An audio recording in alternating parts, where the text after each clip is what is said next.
This course is predominantly designed for mechanical elements like springs, gears, shafts, belts and pulley systems. इस तरह के mechanical जो structures हैं या mechanical जो power transmission elements हैं उसके लिए उसका design किस तरह से किया जाता है उसके ऊपर जो सा वो build up करेगा. So today we'll discuss something about the introduction to the course. इसके बाद एक जनरल ओवरव्यू लेंगे कि डिज़ाइन प्रोसेस होता क्या है, कहाँ पे इस्तेमाल किया जाता है, किस तरह से इस्तेमाल किया जाता है, क्या स्किल्स हैं जो आपको चाहिए डिज़ाइन प्रोसेस को इम्प्लीमेंट करने के लिए, और आप उसको जो सा है वो किस तरह से उसकी कोई एग्जांपल्स जो से हम उसको देखेंगे आज के किस तरह से उसको यूज़ कर सकते हैं. ठीक है. So up till now you have been through several mechanical courses जिसके अंदर मैकेनिकल नेचर के सब्जेक्ट्स है. So initially, I think you began with what FOTS. एक आपने वो किया था, इसके बाद जो सा था वो there was also mechanics of materials.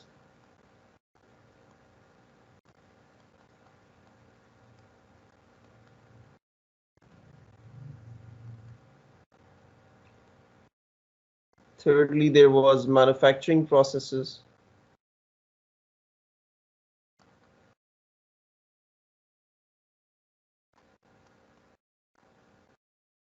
And finally, you have also been through mechanisms. तो ये 4-5 आपने मैकेनिकल डिज़ाइन से रिलेटेड या मटेरियल से रिलेटेड कोर्सेज आप लोग अभी तक कर चुके हो. But this course is going to take whatever you have learned from all these subjects, and it would kind of क्योंकि आप लोग 5th semester में आ गए हैं, so the things would start coming together. So it would take all that what we have learned in all these subjects about materials, about mechanisms, about design, about manufacturing processes, and it will combine it into a single design course जिसके अंदर आप machine elements को design करेंगे, उनको analyse करेंगे, उनके बारे में देखेंगे कहाँ पे यूटिलाइज किया जाता है, किस तरह की एप्लीकेशंस किस तरह की एप्लीकेशंस में उनको हम लेके चलते हैं, एंड सो ऑन. तो because design by itself is primarily a mathematical thing, तो इसके अंदर ऑब्वियसली बहुत सारे न्यूमेरिकल्स भी इन्वॉल्व हो सकते हैं, कुछ मैथमेटिकल प्रोसीजर्स भी इन्वॉल्व इसके अंदर होंगे.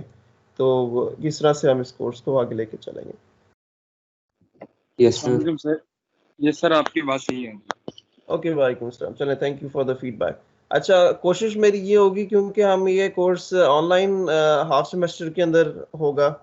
अगर हालात ठीक रहे तो शायद हमें ऑन कैंपस भी जो सा होगा इसको स्टार्ट कर लें, लेकिन for now half on campus है, बाकी हाफ जो सा वो ऑफ कैंपस होगा.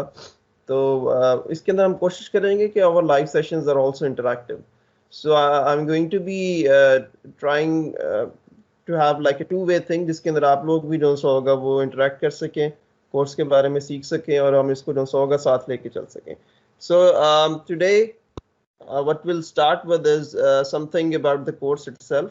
इसके दो पार्ट्स हैं, जिस तरह से नाम से भी थोड़ा सा जाहिर हो रहा है कि one is about design of machine elements, the second is about the CAD modeling thing, CAD, computer aided design, जिसके अंदर हम सॉफ्टवेयर इस्तेमाल करेंगे, वो होगा सॉलिडवर्क्स के साथ हम डिज़ाइन करेंगे मैकेनिकल एलिमेंट्स को, और उसके अलावा उनको एनालाइज करना सीखेंगे, उनको असेंबल करना सीखेंगे, और इस तरह की डिफरेंट उसके बारे में हम चीज़ें लर्न करेंगे. तो to my understanding you have some knowledge of SolidWorks, ऐसा ही है? No sir. You guys haven't used SolidWorks. इसे ही पहला for this course? सॉलिडवर्क्स के साथ.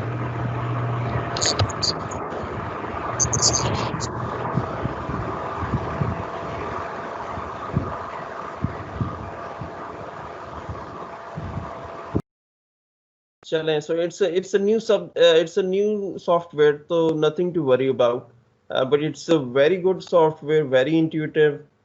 It's an excellent software for you to start with modeling and 3D design. और starting from tomorrow, और उसको जो सा होगा हम इसी कोर्स चलेंगे। तो इट वुड बी इसके मतलब ड्यूरिंग द थ्योरी सेशंस में I may also give you some examples from the software और द डिजाइन पार्ट, तो उसको हम साथ में इंटीग्रेट करने की कोशिश करेंगे। Anyways, so this is a mid-level course for mechanical design. The prerequisites would primarily be the previous course of mechanisms and mechanics of materials. ये दोनों अगर आप लोगों ने क्लियर किए हैं, that's a very good thing. ये बेसिकली इस कोर्स के लिए नेसेसरी हैं। मैकेनिक्स और मटेरियल से रिलेटेड भी हम चीज़ें यूज़ करेंगे, और उसके अलावा मैन्युफैक्चरिंग प्रोसेसेस का कोर्स आपने सेकंड सेमेस्टर में किया था, तो हम उसको भी साथ लेके चलेंगे। Because materials is a big part of mechanical design. Materials determine the tolerances, the total ratings of mechanical elements. तो वो हम उसके बारे में वहाँ से ही start करेंगे. We'll review some things from mechanics of materials, some things from manufacturing processes, और उनको हम जो सा होगा फिर आगे capitalize करेंगे इस कोर्स के लिए। And obviously because it's a design course, so you need to have some sort of a logical mind, जिसके अंदर आप चीज़ों को नए तरीके से सोच सकें, बेहतर तरीके से डिज़ाइन कर सकें। And it's a very important course because of two things. Because it kind of builds up on the upcoming courses, जहाँ पे आप mechanical elements को combine करते हो mechatronics के दूसरे aspects के साथ, जैसे कि इलेक्ट्रॉनिक्स हो गया, जैसा कि कंट्रोल सिस्टम्स हो गया, जैसा कि कंप्यूटर प्रोग्रामिंग हो गया, and also you learn about this excellent software SolidWorks, जो कि एक इंडस्ट्री के अंदर जाना माना सॉफ्टवेयर है, इंडस्ट्री में यूटिलाइज होता है। सॉलिडवर्क्स मॉडलिंग से, डिज़ाइन से रिलेटेड अक्सर जॉब्स होती हैं जिसके ऊपर आप लोग अप्लाई कर सकते हो, and it would be a very good skill in your skill set, जिसको आप बाद में फर्दर मजीद जो सा बेहतर कर सकते हो। And obviously you can find the applications in almost every aspect of life. आप लोगों के जितने मैकेनिकल स्ट्रक्चर्स हैं, गाड़ियां हो गई या मशीनरी है, या इंडस्ट्री के अंदर जितनी मैकेनिज्म्स या मशीनरी रन कर रही हैं, you can find its application everywhere. So it would be an interesting thing. It's a little mathematically intensive, जिस तरह से मैंने पहले डिस्क्राइब किया था, and it may have a lot of numericals, लेकिन हम इसको कोशिश करेंगे कि इसको हम थोड़ा सा intuitively लेके चलें, ना कि ज़्यादा mathematical इसके अंदर जो सा होगा उसके साइड के ऊपर फोकस करें। Sometimes it's a little difficult for most of the students to understand all the mathematics. तो मैं कोशिश करूँगा जहाँ पे हो सका हम उसको आसान तरीके से लेके चलें। अच्छा, apart from the course work, ये कुछ ऐसी बातें हैं जो कि शायद करने वाली तो नहीं होती, लेकिन फिर भी मैं ये करता होता हूँ हर सेमेस्टर के स्टार्ट के अंदर, कि you are also required to or expected to enhance your technical skills, your social skills, teamwork अपना डिस्प्ले करें, जहाँ पे आपको कहा जाए कि आप जो सा लोगों से इंटरेक्ट करें, उसको अपना बेहतर करना सीखें, कॉन्फिडेंस अपने अंदर पैदा करें। जिस तरह से अभी रिसेंटली जो सी थी, एक मैकेट्रॉनिक्स क्लब ने एक ओरिएंटेशन सेरेमनी रखी हुई थी फॉर द न्यू सेशन, तो वहाँ पे भी हमने यही डिस्कस किया था कि इंडस्ट्री के अंदर भी और इन जनरल थोड़ा सा कुछ इस तरह का ट्रेंड होता जा रहा है कि लोग ये समझते हैं कि शायद यूईटी के इंजीनियर्स उतने कैपेबल नहीं हैं। क्योंकि उसकी वजह ये होती है कि they do not have that much confidence in their abilities, they do not show or they can't really sell themselves. जब बात करने की बारी आती है तो वहाँ पे रह जाते हैं, not because of any technical reasons, लेकिन जब वो इंटरव्यू देने जाते हैं, जब वो बात करते हैं, तो वहाँ से जो है वो थोड़ा सा डिसअपॉइंट करते हैं। तो लेकिन this is not entirely true for everyone, so all of us can work on it. This is something that you can easily learn in your remaining 2 years. इसके अंदर कुछ ऐसा नहीं है जो आप नहीं कर सकते, तो वहाँ से चीज़ों को सीखें, बेहतर करें अपने आप को। ऑब्वियसली अभी तो आप ऑफ कैंपस हो, तो you may not be getting very much opportunities for extra curricular और को करिकुलर एक्टिविटीज़, लेकिन जब आप आ जाओगे तो आप उसके अंदर पार्टिसिपेट कीजिएगा। सोसाइटीज़ के जो फंक्शंस अगर होंगे, अगर अलाउ हुआ तो उसके अंदर पार्टिसिपेट कीजिएगा, कोई कॉम्पिटिशन्स होते हैं उसके अंदर पार्टिसिपेट कीजिएगा, this helps you a lot in the longer run. तो क्योंकि ये 1-to-1 इंटरेक्शन नहीं है, आमने सामने नहीं है हम, तो थोड़ा सा मुश्किल हो जाता है कभी कभी मैनेज करना। जहाँ कहीं पे आपको लगे कि मैं ज़्यादा तेज़ बोल रहा हूँ या कोर्स ओवरवेलमिंग हो रहा है, मुझे फीडबैक दीजिएगा, तो I work on it and हम इसको मिलके लेके चलेंगे। तो मेजरली 3 हिस्से हैं इस कोर्स के। The first one would be about the basic criteria on the performance and design of machine parts। हम ये देखेंगे कि किस तरह से हम डिज़ाइन रिक्वायरमेंट्स को जनरेट कर सकते हैं, किस तरह से हम परफॉर्मेंस को कैटेगराइज कर सकते हैं, किस तरह से हम जो सा है वो बेसिकली किसी मशीनरी को एनालाइज कर सकते हैं। And secondly is the second part is kind of more specific, which says that analyze and design machine elements such as shafts, keys, couplings, flat belt drives, power screws, springs, etc। तो इसके अंदर और भी बहुत सारी चीजें आ जाती हैं। तो मोर स्पेसिफिक मशीन एलिमेंट्स जिसके अंदर शाफ्ट्स आ गए, गियर्स आ गए, कपलिंग्स आ गई, इनको किस तरह से आप डिजाइन कर सकते हैं एंड किस तरह से एनालाइज कर सकते हैं, किस तरह से सेलेक्ट कर सकते हैं फॉर न्यू एप्लीकेशंस, किस तरह से आप इनको जो है वो पाकिस्तान के अंदर, क्योंकि थोड़ा सा एक इशू ये है कि we do not really have a big manufacturing industry, हम बेसिकली इंपोर्टर्स हैं। ज़्यादातर चीज़ें इंक्लूडिंग कपलिंग्स या इस तरह के मशीन एलिमेंट्स अक्सर इंपोर्ट। तो in such a scenario it is also useful to know कि किस तरह से इन प्रोडक्ट्स को जो सा, if you are designing a machinery, किस तरह से इन प्रोडक्ट्स को सिलेक्ट किया जा सकता है, किस तरह से इनके ऊपर वर्क किया जा सकता है, क्या क्राइटेरियाज होते हैं जिसके ऊपर इनकी रेटिंग डिसाइड होती है, कितनी रेटिंग का सिलेक्ट करना चाहिए, because the main aim at the end of the day would be the cost of the product, कि आपने कॉस्ट को मिनिमाइज करना है by not giving up on constraints such as performance, such as weight, इस तरह के बहुत सारे और डिज़ाइन कंस्ट्रेंट्स होते हैं। तो उन सारों को मद्देनज़र रखते हुए कीमत को जो सा होता है वो कम से कम करना है ताकि आपकी प्रोडक्ट ऑप्टिमाइज हो सके। तो वो हम कुछ देखेंगे by analyzing mechanical systems based on case studies, कुछ एंड में केस स्टडीज देखेंगे। We have had some excellent projects by some students जिसके अंदर उन्होंने मैकेनिकल स्ट्रक्चर्स बनाए हैं या बनवाए हैं, जिसके अंदर उन्होंने गियर सिलेक्शन किया है, जिसके अंदर उन्होंने शाफ्ट्स के से रिलेटेड सिलेक्शन किया है, जिसके ऊपर उन्होंने एनालाइज किया है, तो वो भी कुछ डिपार्टमेंट में मौजूद है।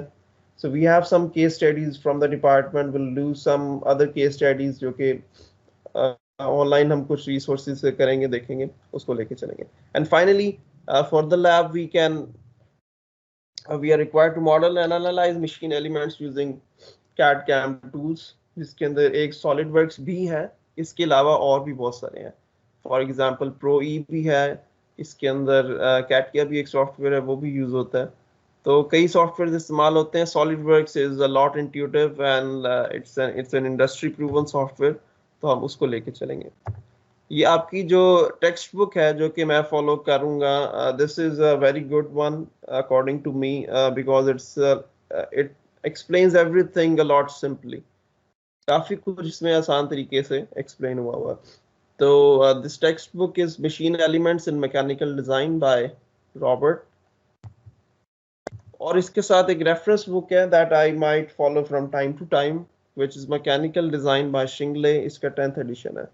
अच्छा, I've uploaded both these books on the Google Classroom, तो वहाँ से आप डाउनलोड कर सकते हैं, उसको आप साथ में खोल भी सकते हैं if you like during the lectures। वहाँ से इसको हम primarily I'll try to follow the first one, लेकिन from time to time I may be visiting the second one as well। Google Classroom अगर आप लोगों ने ज्वाइन कर लिया, and I saw that many of you have joined, तो अगर कर लिए तो it's good, but otherwise इसके अंदर जो सा होगा वो स्लाइड मैं शेयर कर दूंगा, उसमें भी ये कोड यूज करते हुए आप ज्वाइन कर सकते हैं। हाँ जी, ग्रेडिंग पॉलिसी थोड़ी सी बताता चलूँ तो क्विजेस चलते रहते हैं, वो तो आपको पता है। There is also mid semester exam scheduled this time, लेकिन it depends on the conditions कि किस तरह से होता है. If the semester keeps on continuing online, then we may end up with a comprehensive exam at the end of the semester again. तो वो भी हो सकता है. तो assignments भी होंगी. There would be a project for the lab as well.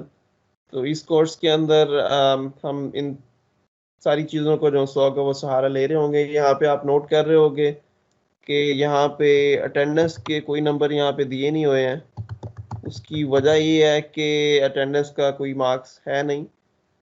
But you are still expected to attend all the classes, क्योंकि अगर आप क्लासेस अटेंड नहीं करोगे तो ये कोर्स इस तरह का है कि you may kind of fall behind, जिसकी वजह से आप लोगों को एग्जाम्स के अंदर डिफिकल्टी होगी. कोशिश मेरी ये होती है इस कोर्स के अंदर कि we have an open book exam, क्योंकि डिज़ाइन एक ऐसा एरिया है जिसके अंदर हमें बहुत सारी रिसोर्सेज चाहिए होती हैं. तो बुक अगर आपके साथ होगी या आपके पास आपके नोट्स होंगे तो वहाँ से आपको बहुत सारी हेल्प मिल सकती है in terms of may be formulas, जो ऐसी चीज़ें हैं जो कि डॉक्यूमेंटेड है. उन डॉक्यूमेंट्स के साथ आप उसको अच्छे तरीके से लेके चल सकते हो. If you want to contact me for anything regarding the subject or for any general purpose or maybe discussion about the project, you can email me at this email address misbah@uet.edu.pk. Email से related कुछ थोड़ी सी नसीहत ये है कि email एक official document होता है.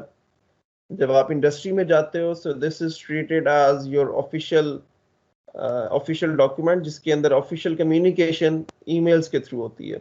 इसी तरह से जब आप यहाँ पे हैं तो ईमेल्स के थ्रू आप ऑफिशियली कम्युनिकेट कर सकते हैं आपस में भी और अपने असातिज़ा के साथ भी और अपने जूनियर्स के साथ भी.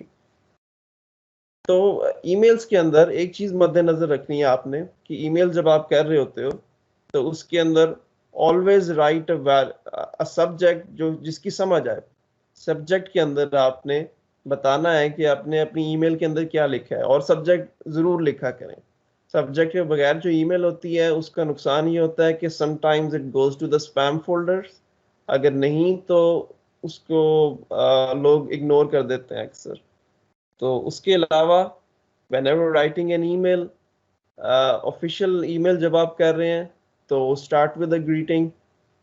आप एंड करें कुछ रिगार्ड्स के अंदर. आप जो सा है वो अपना नाम लिखें ईमेल के अंदर, अपनी डेजिग्नेशन, या in your case it would be a roll number. अपना रोल नंबर लिखें आप अपने नाम के साथ नीचे एंड के अंदर. स्लैंग्स इस्तेमाल ना कीजिएगा, शॉर्ट फॉर्म्स इस्तेमाल ना कीजिएगा. अपनी बात को कंसाइसली और क्लियरली जो है वो उसके अंदर डिफाइन करें. और आपको पता होना चाहिए, अंदाज़ा होना चाहिए कि ईमेल के एटिकेट्स क्या होते हैं. अपने बॉस के साथ आपने ईमेल करनी है किस तरह से करनी है, अपने कोवर्कर के साथ ईमेल करनी है तो उन्हें किस तरह से खिताब करना है, अपने जूनियर्स को या अपने से नीचे जो सुपरवाइजर्स जो हो सकते हैं या इंडस्ट्री के अंदर आपके साथ जो वर्कर्स हो सकते हैं, some of them are using email, तो आपने अगर उनको ईमेल करनी है, कुछ डायरेक्ट करना है तो वो किस तरह से करना है. किसी और डिपार्टमेंट हेड को ईमेल करना है तो वो किस तरह से करनी है. राइट. तो इसके these are the skills that are required in the industry. लेकिन कोई आपको वहाँ पे ये सिखाता नहीं है बिकॉज एवरीवन अज्यूम्स कि आपको ये आती है. तो इन चीज़ों को अभी से सीखें, अपने अंदर पैदा करें, इनको लर्न करें. It's not difficult. थोड़ी सी ग्रामर के ऊपर अपनी फोकस करें. आजकल तो वैसे भी बहुत सारी इंटीग्रेशंस आ गई हुई हैं that tell you about grammatical mistakes, spelling mistakes. जिस तरह से प्लगइन है, ग्रामरली का प्लगइन है, वो कर लें, अपने वर्ड के साथ इंटीग्रेट कर लें. It's very useful. तो वहाँ से आप लोग बहुत सारी मिस्टेक्स को अवॉइड कर सकते हैं. फाइनली ऑनलाइन, क्योंकि हमें भी थोड़ा सा अंदाज़ा है कि we kind of tend to relax a bit. अक्सर हमारा दिल कर सकता है कि हम कुछ कॉपी कर लें या नकल कर लें. मुझे एक दूसरे से डिस्कस करने पे कोई एतराज़ नहीं होता कभी भी, लेकिन try to do things yourself अगर आप लोग वाकई ही इसमें से कुछ सीखना चाहते हैं. नहीं समझ में आता, कोई ऐसी बात नहीं है. It's nothing to worry about. आप मुझे एक ईमेल ड्रॉप कर लो, या आप लेक्चर के दौरान कोई सवाल पूछ सकते हो, या आप लेक्चर के बाद कुछ डिस्कस करना चाहते हो, we can also arrange for that as well. या जब ऑन कैंपस आ जाओगे एग्ज़ाम से पहले जब मर्जी आके आप समझ सकते हैं, लेकिन कोशिश कीजिएगा जो असाइनमेंट्स हो, जो काम आपको दिया जाए वो खुद करें। आप बुक पढ़िएगा, बुक के अंदर बहुत अच्छा एक्सप्लेन किया हुआ है, वहाँ से आपको समझ आ सकती है। There are a lot of online resources as well. खुद भी थोड़ा सा लॉजिकली सोचोगे तो अक्सर समझ में आ जाता होता है। जहाँ पे नहीं समझ में आता, ज़रूर डिस्कस कर सकते हैं आपस में, उसमें कोई हर्ज नहीं है। लेकिन eventually you are on the losing side. Maybe you get like 2-3 extra marks when you are trying to cheat with yourself. ये मैं यही कहता हूँ कि आप अपने आप के साथ चीट करते हो। तो लेकिन in the longer run you learn more and you kind of get to be a better person when you try to do things yourself. तो इसके अलावा ये है कि we'll work together to solve the problems in the course. I'll give you feedback on your work if you like. हम इसको कोशिश करेंगे कि एक बेहतर तरीके से लेके चल सकें, लर्निंग गोल्स को मीट कर सकें, और I can also help you out with your assignments and assessments should you like. In such a scenario कि अगर आपको लगता है, for example we take one quiz और ओवरऑल क्लास को लग रहा है कि अच्छा नहीं हुआ, so instead of having a total of 2 quizzes we can have 3. I can arrange for extra quizzes, so we can maybe sort some things out like best 2 out of 3 or something. लेकिन कोशिश कीजिएगा कि learn करें और चीज़ों को सीख के चलें। ठीक हो गया ना जी? तो इस तरह से करते हैं कि we'll begin the introduction to the subject. Because the first words is design, तो आज का हमारा सारे का सारा फोकस जो होगा लेक्चर का वो डिज़ाइन प्रोसेस को समझने में होगा कि क्या क्या कंसीडर है एक प्रोडक्ट डिज़ाइन करते वक्त, एक मैकेनिकल एलिमेंट को डिज़ाइन करते वक्त। जिस तरह से मैंने शुरू में बताया था कि ये एक प्रीडोमिनेटली एक मैकेनिकल सब्जेक्ट है, मैकेनिकल नेचर का है, तो इसके अंदर हम ज़्यादा डिस्कशन भी कर रहे होंगे मैकेनिकल रिलेटेड जो जो चीज़ें हैं। जिस तरह से मैंने कुछ एग्जांपल्स दी थी, शाफ्ट्स हो गई, कीज हो गई, गियर्स हो गए, इनको किस तरह से डिज़ाइन करते हैं। But because we are studying this under the umbrella of mechatronics engineering, तो कुछ ऐसी चीज़ें होती हैं जो कि अंडरस्टूड होती हैं। एक मैं आपको बड़ी सिंपल सी इसकी मिसाल देता हूँ कि we are working in the HCR lab on collaborative robots. Collaborative robots is basically it's a robotic manipulator that works in combination with the human to get the task done. तो वो collaboration जो सी है, जब हम उसको define करते हैं तो एक robot के अंदर, अभी हम आगे एग्जांपल भी देखेंगे, एक रोबोट के अंदर not only there are mechanical elements, बल्कि उसका एक बड़ा इंपॉर्टेंट फीचर उसकी इलेक्ट्रॉनिक्स होती है, उसका कंट्रोल होता है, उसकी power transmission elements, electrical power transmission elements होते हैं जो कि बिल्कुल भी मैकेनिकल नेचर के नहीं। तो जब इन दोनों चीज़ों को आप कंबाइन करोगे, जहाँ पे आपने एक तरफ ना सिर्फ मोटर्स को डिसाइड करना है, उनकी पावर को डिसाइड करना है, उनकी हाउसिंग डिसाइड करनी है, उसके आगे लगे हुए बेयरिंग्स को डिसाइड करना है, और उसके आगे लगे हुए गेयर सिस्टम्स को डिसाइड करना है, या उसके आगे लगे हुए जो बेल्ट एंड पुलिस सिस्टम है उसको डिसाइड करना है। उसके साथ साथ आपने उसके अंदर अपने मैकेनिकल डिज़ाइन के अंदर ही within the domain of mechanical design आपने ये भी देखना है कि मैं कहाँ पे अपनी PCB को इंस्टॉल करूँगा, उसकी जगह किधर छोड़ूंगा हाउसिंग के अंदर, उसकी जो सी होगी वो केसिंग किस तरह से होगी, how would I make the casing maybe dust proof or waterproof according to the standards. वहाँ पे जो वायरिंग होगी उसको किस तरह से राउट करूँगा, मैं किस तरह के बेरिंग सेलेक्ट करूँगा कि wires maybe if I want to have a hollow shaft or a solid shaft, इस तरह की considerations जो सी होंगी उसके अंदर आएंगी। तो ये बहुत सारी चीज़ें आपस में मिलके चल रही हैं। कभी भी ऐसा नहीं होता कि आपने स्टैंड अलोन कोई एक चीज़ डिसाइड करनी हो या डिज़ाइन करना हो। तो इस सारे काम के अंदर आपका जो नॉलेज है फॉर मैकेनिकल या फॉर मैकेनिज्म्स वो भी आपका काम आ रहा है, और इस तरह की चीज़ें भी आ रही। तो शुरू करते हैं। कोई मुझे ये बता सकता है कि what would be the prime considerations that I need to think of when I am designing a product? 1 2 3 4 कोई मुझे बताता चले, मैं यहाँ पे लिखता जाता हूँ। क्या ऐसी कंसिडरेशंस हो सकती हैं जो मुझे हेल्प आउट कर सकती हैं डिजाइन के अंदर?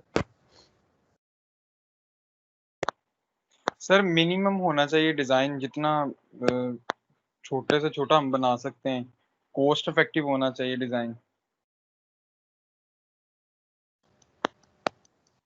So a term is used known as minimalistic design. Minimalistic design का मतलब होता है कि आप डिजाइन को सादा से सादा रखें और उसको कम से कम एफर्ट के साथ कंप्लीट किया जा सके, कम से कम रिसोर्सेज में कंप्लीट किया जा सके। तो मिनिमलिस्टिक डिजाइन के अंदर फोकस इज ऑन फंक्शनैलिटी, ना कि उसकी outlook. Outlook comes as a second function, outlook भी जरूरी होती है, लेकिन the prime focus is on the functionality of the design. अच्छा जी, कॉस्ट आ गया जी साथ में, और क्या हो सकता है? सर मार्केट वैल्यू भी हो सकती है, उसकी मार्केट वैल्यू। मार्केट वैल्यू जी, चलें जी ये भी लिख देते हैं। सर वेट कह सकते हैं कि वेट भी कम होना चाहिए, ज्यादा वेट का ना हो हमारा डिजाइन है। बिल्कुल, weight is also a very big consideration. Sir long lasting होना चाहिए और टॉलरेंस नहीं चाहिए। लॉन्ग लास्टिंग, मटेरियल सही होना चाहिए जैसा बिल्कुल रिक्वायर है। अच्छी बात आपने की जी। Material, material is a big factor. अभी ये जो आपने लेकिन इसके साथ कहा कि सही होना चाहिए, ये सही की डेफिनेशन भी जो है वो हमें साथ में डिफाइन करनी पड़ेगी कि सही क्या है।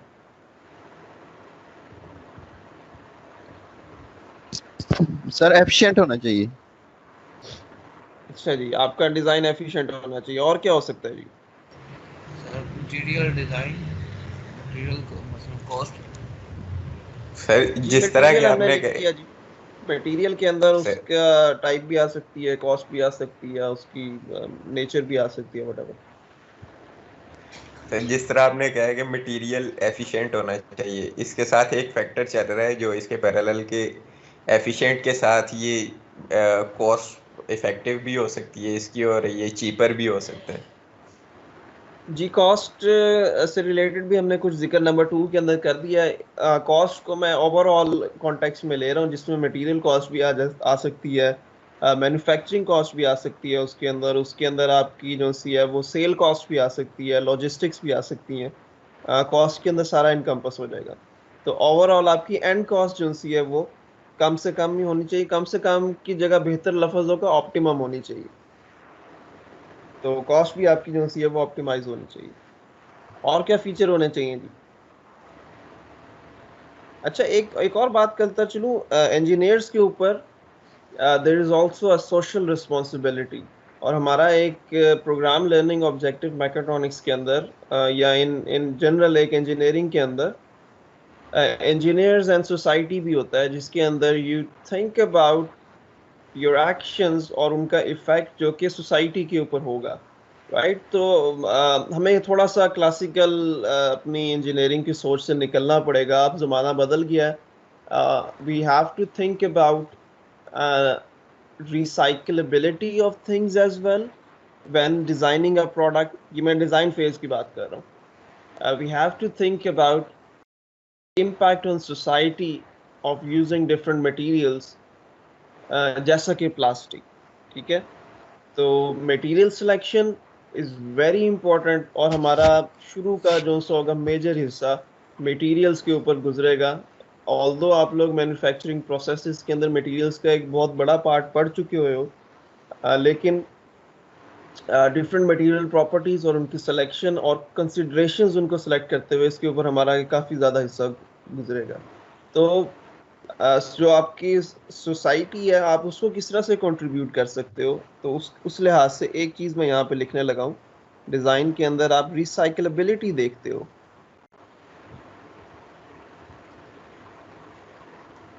क्या आपका डिज़ाइन क्या रिसाइकलेबल है कि नहीं है? उसमें मटेरियल्स जो यूज़ हो रहे हैं वो रिसाइकल हो सकते हैं कि नहीं हो सकते?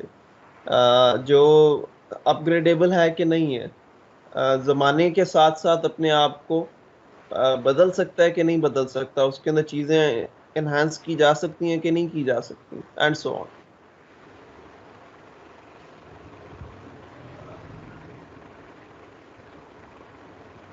और इसके अलावा क्या हो सकता है जी? इन्वायरमेंट सर फ्रेंडली होनी चाहिए। सर इजीली Environment अवेलेबल हो।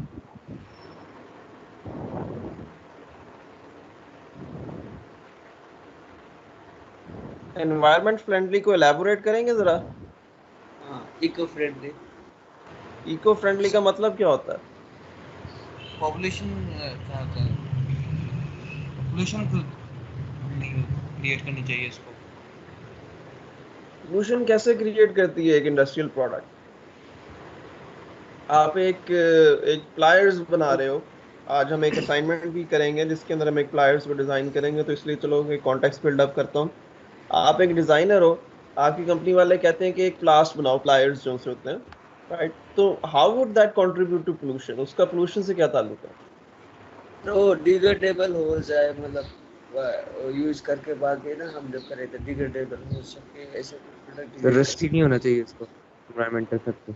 सर उसमें जो मटेरियल हम यूज़ कर रहे हैं सर, उसका जो वेस्ट प्रोडक्ट है हम उसको भी कंसिडर करते हैं कि उसमें वेस्ट प्रोडक्ट उसका क्या निकल रहा है, हम उसको किस तरह फेंक रहे हैं और किस तरह उसको डंप कर रहे हैं, और जो Right, so मटेरियल है।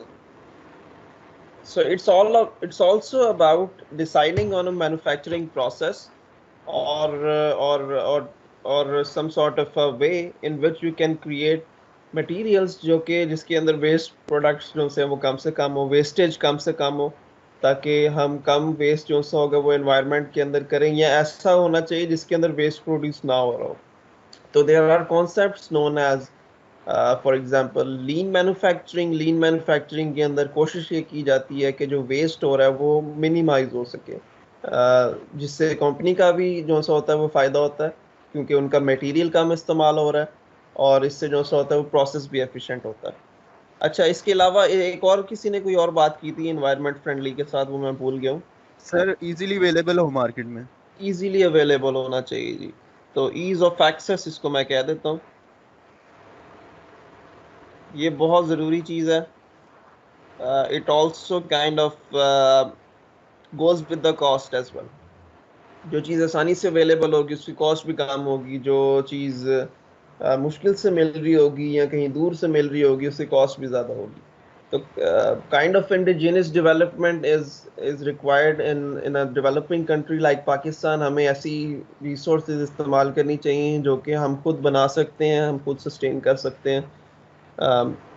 यहाँ पे किसी ने अभी तक वैसे उसके मैन्युफैक्चरिंग प्रोसेस की जिक्र नहीं किया, तो चलो ये मैं लिख देता हूँ कि उसका मैन्युफैक्चरिंग प्रोसेस क्या होगा, किस स्टेजेस से वो जाएगा, बल्क प्रोडक्शन किस तरह से हो सकती है, कॉस्ट किस तरह से कम की जा सकती है मैन्युफैक्चरिंग प्रोसेस के थ्रू।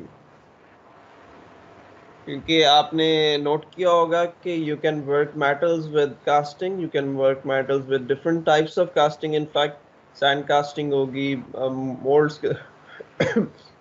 मोल्ड्स के थ्रू होगी, इसके अलावा आप मेटल वर्किंग के थ्रू कर सकते हैं, मटेरियल रिमूवल प्रोसेसेस के थ्रू उसको जो है वो बना सकते हैं एक ही चीज़ को।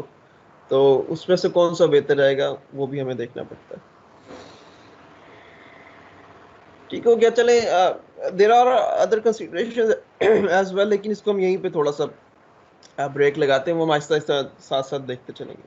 तो आपने ये देखा कि सादा से सादा कुछ भी डिज़ाइन करने के लिए हमें बहुत सारी चीज़ों को साथ लेके चलना पड़ता है, जिसके अंदर हमें उसका मटेरियल कंसीडर करना पड़ता है, मार्केट वैल्यू कंसीडर करनी है, उसका वज़न हमें देखना है कितना हो, उसकी स्ट्रेंथ देखनी है, हमें कॉस्ट को हर स्टेज के ऊपर मद्देनज़र रखना होता है। हर स्टेज का मुराद ये है कि procurement, from the design to the procurement to the manufacturing to the logistics, her stage के ऊपर कॉस्ट को मद्देनजर अलग अलग रखना पड़ता है, और ओवरऑल कॉस्ट को भी जो होता है वो देखना होता है।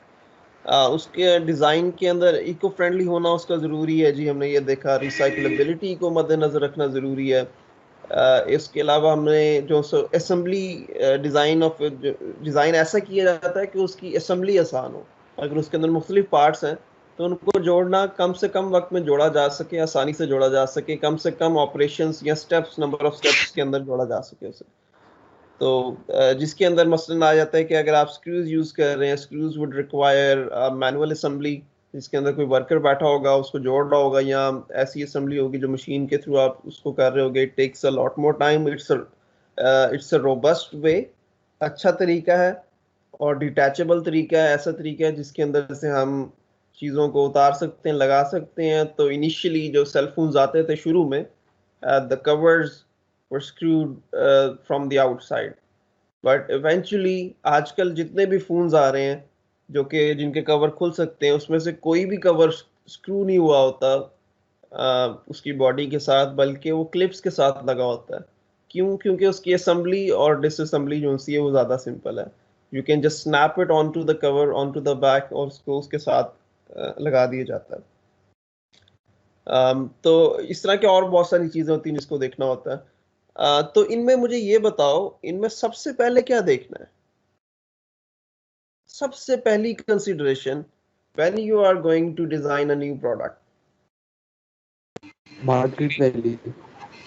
सर मटेरियल देखना है, हमें मटेरियल कौन सा चाहिए, किस टाइप का मटेरियल देखेंगे सर। मार्केट वैल्यू कह सकते हैं, या इसको मार्केट एनालिसिस कह सकते हैं, या मार्केट नीड कह सकते हैं, इसे कस्टमर मार्केट नीड सर्वे कह सकते हैं।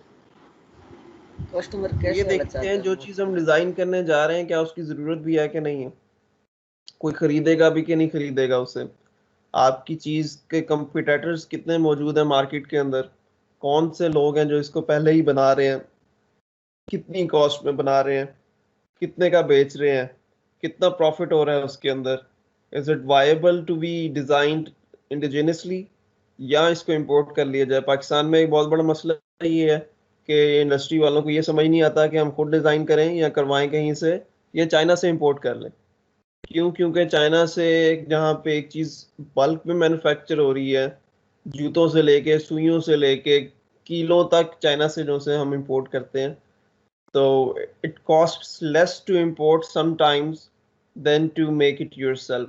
लेकिन इसका नुकसान भी होता है ऑन दी अदर हैंड, ये पॉलिसीज गवर्नमेंट की होती हैं। इसका नुकसान ये होता है कि योर ऑन इंडस्ट्री सफर्स, आपकी इंडिजिनस इंडस्ट्री जो सी होती है वो आहिस्ता आहिस्ता ख़त्म होती जाती है।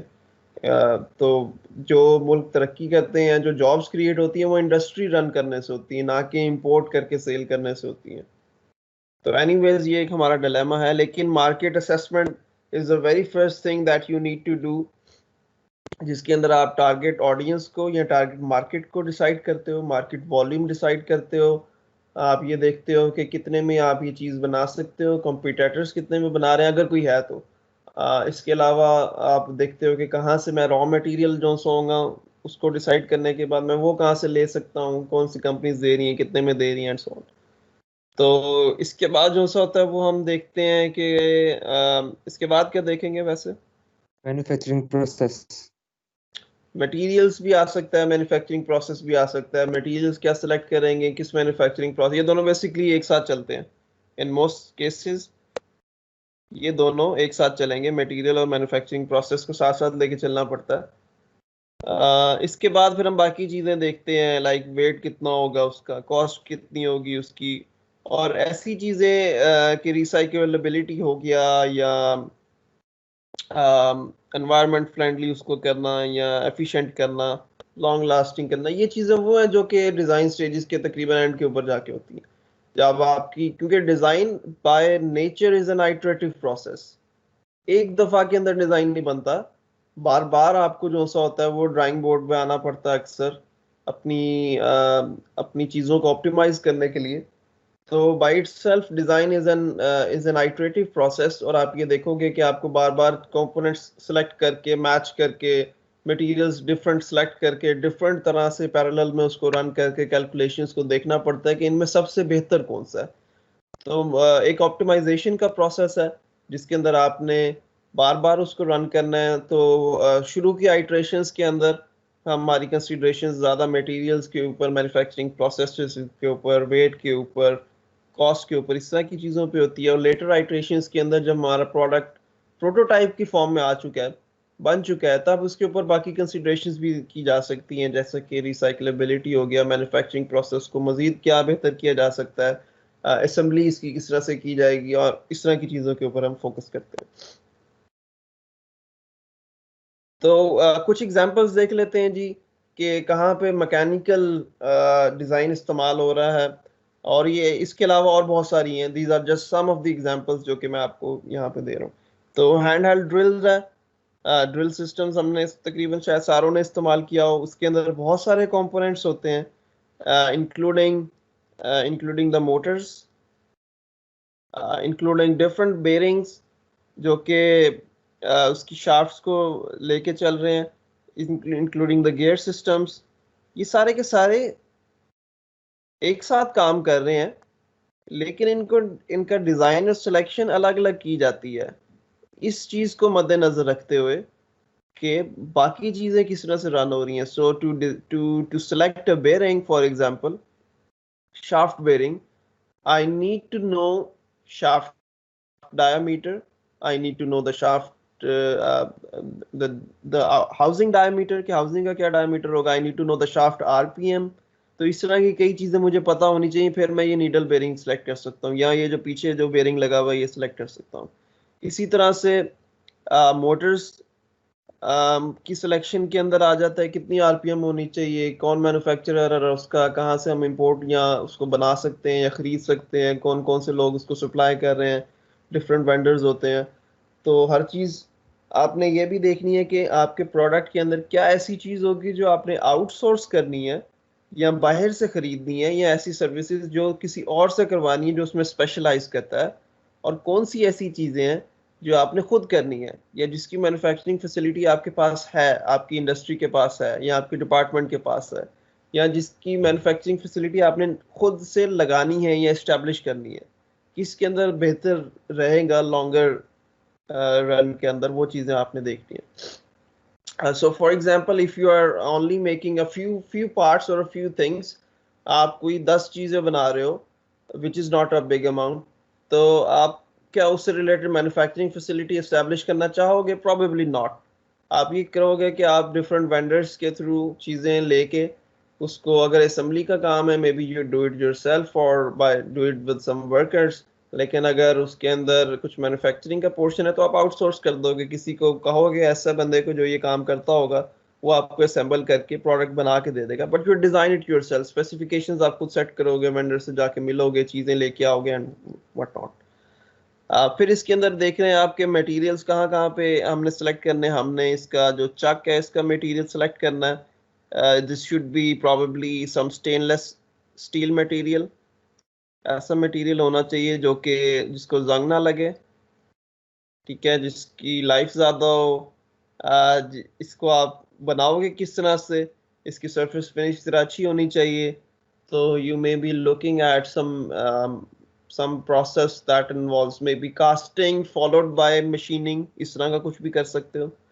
इसके अलावा हाउसिंग होगी, इसकी हाउसिंग को आप किस तरह से डिसाइड करोगे, क्या मटेरियल होना चाहिए, क्या ये मेटालिक होना चाहिए, क्या ये रबड़ का होना चाहिए, क्या ये प्लास्टिक का होना चाहिए, क्या ये मिक्स होना चाहिए, इन सारों का ये सारी कंसिडरेशंस हैं। फिर किस तरह से बनेगा ये, क्या ये मोल्डिंग के थ्रू बनेगा, क्या ये कास्टिंग के थ्रू बनेगा, डाई कास्टिंग के थ्रू, क्या ये इंजेक्शन मोल्डिंग के थ्रू बनेगा, तो या ये पार्ट्स में बनेगा, या एक ही पार्ट का होगा और उसको जो सा होगा आप इसके अंदर सारी हाउसिंग क्रिएट करोगे। इसके अंदर कहाँ कहाँ पे आपने प्रोविजन रखनी है जहाँ पे स्क्रूज को अटैच किया जा सके, फिक्सचर्स होंगे, जैसा कि एक ये वाला है, यहाँ पे भी आर्मेचर शाफ्ट के साथ ये भी स्क्रू है जिसके साथ आप कर सकते हैं। तो ब्रश होल्डर्स या स्क्रूज आपने कहाँ पे डिज़ाइन करने एंड सो ऑन। इसी तरह से वायर का क्या साइज होगा, किस तरह से वो कनेक्टेड होगी, किस तरह से हमने उसको अपनी प्लेस में रखना है, ट्रिगर का क्या क्या मटेरियल होगा, और बहुत सारी इसके अंदर जो सारी चीज़ें एक साथ मिल रही हैं उसको आपने देखना है। और इवेंचुअली एक टर्म यूज़ की जाती है जिसको हम कहते हैं डिज़ाइन एर्गोनॉमिक्स।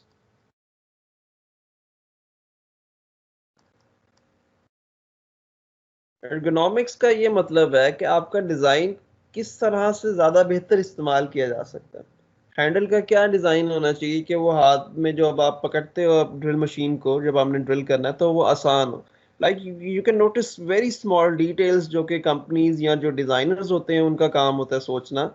जैसा कि एक बड़ी सिंपल सी मिसाल देता हूँ, ये नीचे एक छोटा सा टैब हैंडल के साथ इन्होंने एक्सटेंड किया हुआ है ताकि ड्रिल हाथ से स्लिप ना करे, या हाथ जो सा आप फर्मली इसके हैंडल को जो सा है वो आप पकड़ सको यहाँ से, राइट। तो ये बिल्कुल इसको स्ट्रेट भी डिज़ाइन कर सकते थे, लेकिन good companies, good designers, they always think of user friendliness of the design जो होता है वो लाजमी सोचते हैं और उसको साथ लेके चलते हैं। अच्छा जी, कंज्यूमर प्रोडक्ट्स के अंदर मैकेनिकल एस्पेक्ट एक आ जाता है चेन सॉ का। Chain saw has a chain running with Motors and machines, तो वो चेन की सिलेक्शन, इसके ऊपर वाले जो बिट्स हैं उसकी सिलेक्शन, मटेरियल क्या होगा इसका, इसको आपने किस तरह से इसको होल्ड करना है, कितना वेट होना चाहिए इसका, इसकी motor selection, right. So a lot of things go into deciding how a chainsaw is manufactured as well. और if you have some interest या आपने अपने मैन्युफैक्चरिंग प्रोसेसेस के कोर्स में कभी एक्सप्लोर किया हो तो ज़रूर देखिएगा, ज़रूर देखिएगा। अगर कभी नहीं देखा तो there are a series of good documentaries on mega factories by National Geographic. They are excellent for learning and knowledge. आप ये देखोगे कि किस तरह से मॉडर्न वर्ल्ड के अंदर मैन्युफैक्चरिंग होती है, किस तरह के सेटअप्स होते हैं, किस तरह की इंडस्ट्रीज होती हैं, किस तरह से उसके अंदर प्रोसेसेस को ऑप्टिमाइज किया जाता है। तो मेगा फैक्ट्रीज के नाम से है, नेशनल जियोग्राफिक की डॉक्यूमेंट्रीज हैं, यूट्यूब पे फ्रीली अवेलेबल हैं। उसके अंदर कार्स की भी हैं, कंज्यूमर प्रोडक्ट्स की भी हैं, उसके अंदर डिफरेंट अदर मैन्युफैक्चरिंग प्रोसेसेस उसकी भी हैं, तो वो ज़रूर देखिएगा। आई can give you just one example quickly, जिसके अंदर आप फॉर एग्जांपल देखते हो कि कोक का प्लांट किस तरह से होता है, कोका कोला या बेवरेजेस का, सॉफ्ट बेवरेजेस का, तो तकरीबन उससे मिलता जुलता सेटअप यहाँ पाकिस्तान में भी अवेलेबल है। ये ऐसे fully automated, fully customize setups हैं, या जिसको हम कहते हैं फिक्स्ड ऑटोमेशन, जो कि वेल डिजाइंड है for decreasing the total cost of production और increasing the total output from the production। ये बहुत अच्छे आपको उससे इंसाइट मिलेगा। तो talking about industrial products, manufacturing systems होते हैं। manufacturing systems के अंदर this particular example is a closed end mailer for the printing industry। जो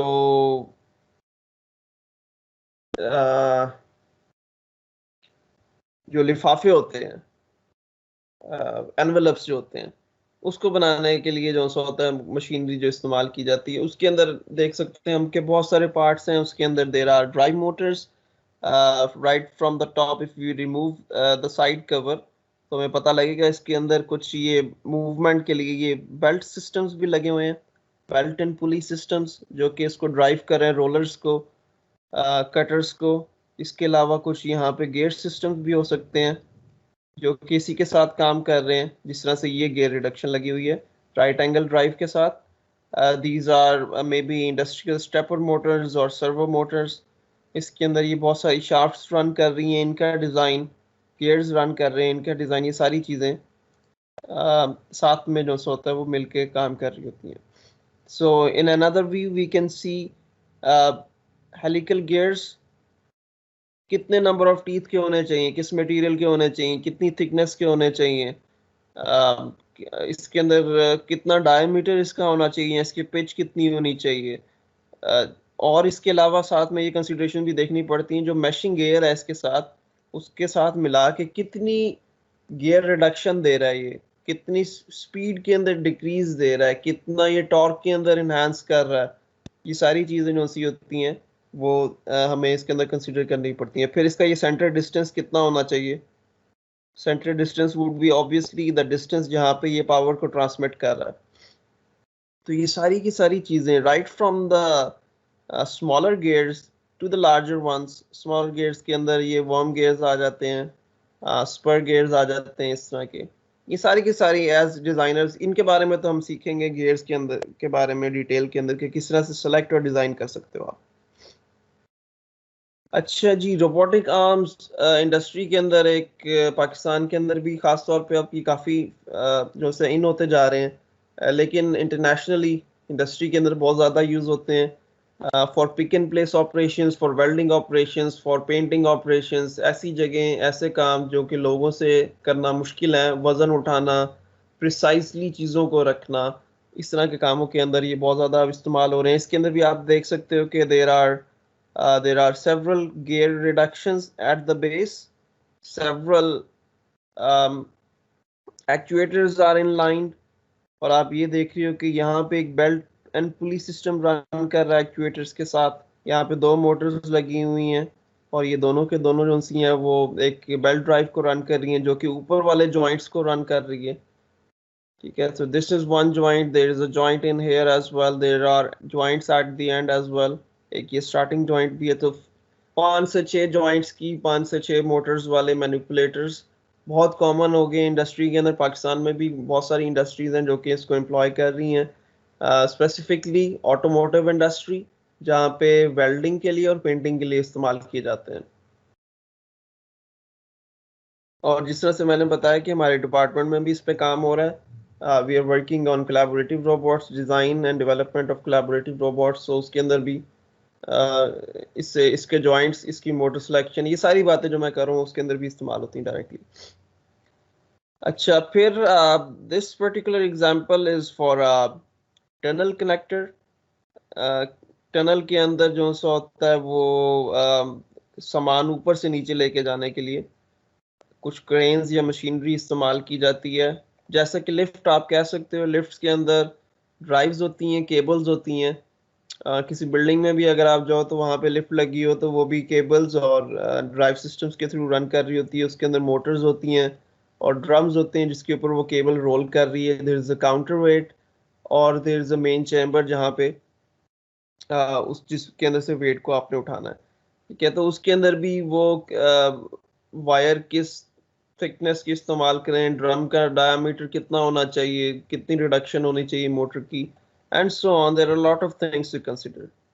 कंस्ट्रक्शन इक्विपमेंट के अंदर डिज़ाइन जो होता है बहुत इंपॉर्टेंट है इनका। वहाँ पे मशीनरी जो इसके अंदर यूज़ हो रही है या जो काम ही कर रही हैं, इंक्लूडिंग लाइक ट्रैक्टर्स और टावर क्रेन्स। इसके अंदर ट्रैक्टर्स या इस तरह की मशीनरी में भी आप देख सकते हो कि it's kind of combination from everything you have learned so far। जिस तरह से आप अभी हाइड्रोलिक्स एंड न्यूमैटिक्स का सब्जेक्ट कर रहे हो, तो hydraulics are used in the actuator portion जो कि इसके एक्चुएटर्स को मूव करते हैं। इसी तरह से इसके जो कनेक्टिंग सिस्टम्स होते हैं उसके अंदर पेन्स किस तरह से सिलेक्ट करनी है आपने, जॉइंट्स को किस तरह से सिलेक्ट करना है, ये सारी की सारी कंसिडरेशंस जो होती हैं they go hand in hand. Agricultural equipment के अंदर ट्रैक्टर्स हो गए, हार्वेस्टर्स हो गए, वीट हार्वेस्टर्स, कॉर्न हार्वेस्टर्स, इस तरह के इक्विपमेंट के अंदर जो सा है वो डिज़ाइन ज़रूरी होता है। ट्रांसपोर्टेशन इक्विपमेंट हो गया, मेट्रो ट्रेन ही आप एग्जांपल ले सकते हो, एयरक्राफ्ट्स की ले सकते हो, इनके लैंडिंग सिस्टम्स की एग्जांपल ले सकते हो। So a lot of considerations go into design processes when we talk about different areas जहाँ पे ये इस्तेमाल किया जाता है, जहाँ पे इसको हम validate कर सकते हैं, starting from transportations maybe to robotics to manufacturing lines to consumer products। अच्छा, इसके अलावा कोई और आप इन सवालों का जवाब दे सकते हो? इसके अलावा कोई और मिसाल दे के किसी मैकेनिकल डिवाइस की एग्जांपल दें, उसके कुछ यूनिक फीचर्स बता दें, उसके अंदर लगे हुए मैकेनिज्म्स के बारे में बता दें, उसके अंदर लगे हुए मटेरियल्स के बारे में बता दें, और किस तरह से वो मटेरियल्स बने थे और किस तरह से वो असेंबल हुए थे उसके parts. Sir I was studying a Turkish drone, उसमें सर इस तरह उसको बनाया गया था कि उसके जो सारे पार्ट्स हैं ना वो डुअल रिडंडेंट थे। मतलब कि उसके जितने भी पार्ट्स हैं आप उनको स्क्रूज के थ्रू आप उस ड्रोन को डिसअसेंबल कर सकते हो, कोई पार्ट आप उसको चेंज कर सकते हो। और सर उसके जो पार्ट्स थे वो सारे कार्बन कंपोजिट से बने हुए थे, और उसमें जो मेन मैकेनिज्म था वो उसके जो एलेरॉन्स का कंट्रोल था और उसके लैंडिंग गियर्स का कंट्रोल था। ठीक हो गया। सो एक कमर्शियल ड्रोन की इन्होंने एग्जांपल दी है। कमर्शियल ड्रोन के अंदर मतलब हमें पता है कि उसका यूनिक फीचर ये है कि ये ऐसे लाइट स्मॉल एयरक्राफ्ट्स जो कि उड़ सके बेस्ड ऑन 4 प्रोपेलर्स और may be the number of propellers can change. Mechanism उसके अंदर, उसके एलरॉन्स का कंट्रोल हो गया, डिफरेंट तरह के उसके अंदर कंट्रोल्स आ सकते हैं, मूवमेंट से रिलेटेड, थ्रॉटल कंट्रोल से रिलेटेड हो सकता है। इसके अलावा मटेरियल्स, कार्बन कंपोजिट बॉडी के लिए अमूमन यूज़ किया जाता है कार्बन फाइबर की जगह एल्यूमिनियम भी यूज़ किया जा सकता है, प्लास्टिक्स भी यूज़ किए जा सकते हैं, लेकिन वो वेट जो सा होगा उसका बढ़ा देंगे। जो स्ट्रेंथ चाहिए कम वेट के ऊपर, वो हमें काफ़ी अच्छी मिल जाती है कार्बन फाइबर के थ्रू। इस मटेरियल्स के बारे में डिटेल में हम आगे भी पढ़ेंगे चैप्टर 2 के अंदर। कंपोनेंट्स बनाए किस तरह से जाते हैं? कंपोनेंट्स अमूमन कार्बन फाइबर शीट्स की फॉर्म में बनता है या रॉड्स की फॉर्म में बनता है, उसको हम जॉइन कर लेते हैं स्क्रूज के साथ या किसी और एडहेसिव के साथ, और उसको हम असेंबल कर सकते हैं। इसी तरह से पार्ट असेंबली के अंदर अमूमन स्क्रूज के साथ आप असेंबल और डिसअसेंबल कर सकते हैं। ठीक हो गया। तो इसके अलावा और कोई एग्जांपल देना चाहेगा? डिज़ाइन प्रोसेस के बारे में थोड़ा सा मज़ीद एक्सप्लोर कर लेते हैं कि the ultimate objective is to make a product which satisfied the needs of a customer को, जो कि एंड यूज़र है, जिसने आपसे ख़रीदना है वो प्रोडक्ट, उसका काम कर सके। वो सेफ होना चाहिए। सेफ्टी हमने ऊपर जब हम लिस्ट डाउन कर रहे थे मुख्तलिफ चीज़ें, उसके अंदर हमने सेफ्टी वाला पहलू बीच में स्किप कर दिया था, वो बड़ा ज़रूरी है। एफिशिएंट होना चाहिए, रिलायबल होना चाहिए, इकोनॉमिक होना चाहिए, प्रैक्टिकल टू मैन्युफैक्चर होना चाहिए, मैन्युफैक्चरिंग आसान होनी चाहिए। बहुत सारी चीज़ें हमने देखी थी पहले भी। सबसे पहले जब मार्केट एनालिसिस या सर्वे की बात की थी हमने, तो आपने कुछ भी डिज़ाइन करने से पहले ये सोचना है कि who is the customer for the product I am about to design. कौन खरीदेगा इसे, किस तरह से इसको इस्तेमाल करना चाहेगा। ठीक है, तो इससे रिलेटेड कुछ सिनेरियोज मैं पेश कर रहा हूँ, उसके अंदर आप मुझे बताइए कि इसका कस्टमर कौन है और वो किस किस कैपेसिटी में इसको यूज कर रहा है। तो if you are designing a can opener for the home market, कौन कस्टमर है इसका? Mechanic sir. Sorry sir mechanic. नहीं जी, can opener is something that you open 10 cans with, जैसा कि जो प्रिजर्व्ड फूड होता है, प्रिजर्व फ्रूट्स हो सकते हैं उसके अंदर, चने हो सकते हैं, कुछ भी हो सकता है, तो वो पाइनएप्पल हो सकते हैं फॉर एग्जांपल। तो कैंड फूड को खोलने के लिए फॉर द होम मार्केट यहाँ पे स्पेसिफिकली मेंशन किया हुआ है इस सिनेरियो के अंदर। होम मार्केट के अंदर जो कंज्यूमर होगा बेसिकली आम सादा लोग होंगे, आपके जैसे मेरे जैसे लोग, जो कि घर के लोग होंगे, घर के अफराद हो सकते हैं। तो कैन ओपनर जब आप डिज़ाइन कर रहे हो, you would think about the material कि किस तरह का होना चाहिए उसका, उसकी रिलायबिलिटी मटेरियल की। उसके अलावा आप ये सोचोगे कि उसका मैकेनिज्म क्या होना चाहिए। डिफरेंट मैकेनिज्म्स के अवेलेबल हैं, कुछ के पीछे कोई मोटर भी अटैच्ड होती है फॉर ऑटोमेटिक फंक्शन, कुछ मैनुअल फंक्शन के भी होते हैं। कितनी फोर्स लगानी पड़ कितनी फोर्स लगानी पड़ सकती है कैन को खोलने के लिए आपके मैकेनिज्म को यूज करते हुए, क्या वो एक एवरेज इंसान लगा सकता है आसानी से? तो ये कुछ कंस्ट्रेंट्स होती हैं जो हम देख सकते हैं।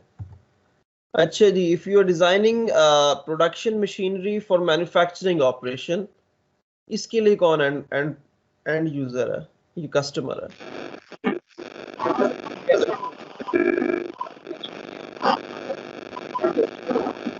सर कंपनीज, इंडस्ट्रीज जो मुख्तलिफ पार्ट्स मैन्युफैक्चर करती हैं। एग्जैक्टली, इंडस्ट्रीज जो कि आपकी मशीनरी को यूज करते हुए डिफरेंट पार्ट्स को मैन्युफैक्चर कर सकती हैं। इसकी आप कोई मशीन डिजाइन कर रहे हैं इंडस्ट्री के लिए, let me give you an example. आप एक डाई कास्टिंग मशीन डिजाइन कर रहे हो, क्या क्या सोचोगे डाई कास्टिंग मशीन डिजाइन करते? तो कितने पार्ट्स होंगे उसमें?